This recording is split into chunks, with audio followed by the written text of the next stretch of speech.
Hello friends, welcome back to Abhinandan's food recipes. జనరల్గా సొరకాయతో snack item అంటే సొరకాయ గారెలే గుర్తొస్తాయి. సో ఈరోజు వెరైటీగా సొరకాయ పొట్టుతో స్నాక్ ఐటమ్ ఎలా చేయాలో చూపిస్తాం. సొరకాయ పొట్టుని మంచిగా ఒక బౌల్లోకి తీసుకొని కడిగి పక్కకు పెట్టుకోవాలి. ఇప్పుడు ఇంకో బౌల్లో 3 స్పూన్స్ శనగపిండి, ఒక 2 స్పూన్స్ బియ్యపిండి, ఇంకొక 2 స్పూన్స్ కార్న్ఫ్లోర్ వేసుకొని కలుపుకోవాలి. అలాగే ఒక హాఫ్ స్పూన్ కారం అండ్ 1 స్పూన్ ఉప్పు, కొంచెం ధనియాల పొడి అండ్ సోడా వేసుకొని కలుపుకోవాలి.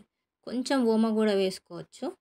అండ్ ఒక 2 to 3 స్పూన్స్ పక్కకు పెట్టుకోవాలి ఒక బౌల్లో.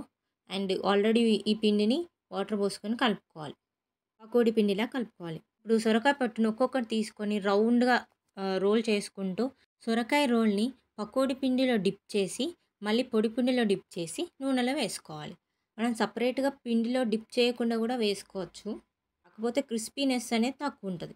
ఇలా పిండిలో సపరేట్గా పొడి పిండిలో డిప్ చేస్తే పకోడీ అనేది చాలా క్రిస్పీగా వస్తుంది. మనకుండే ప్రాబ్లం ఏంటంటే నూనెలో పిండి పడి నూనె అంతా పాడవుతుందని. పకోడీ చేశాక నైట్ అంతా నూనె పక్కకు పెడితే పిండి అంతా కిందికి వెళ్ళి నూనె పైకి వచ్చేస్తుంది. ఈజీగా సపరేట్ చేసేసుకోవచ్చు. ఇప్పుడు మన సొరకాయ పొట్టుతో పకోడీ రెడీ. మైనీస్తో కానీ సాస్తో కానీ సర్వ్ చేసుకుంటే చాలా క్రిస్పీగా అండ్ టేస్టీగా బాగుంటుందండి.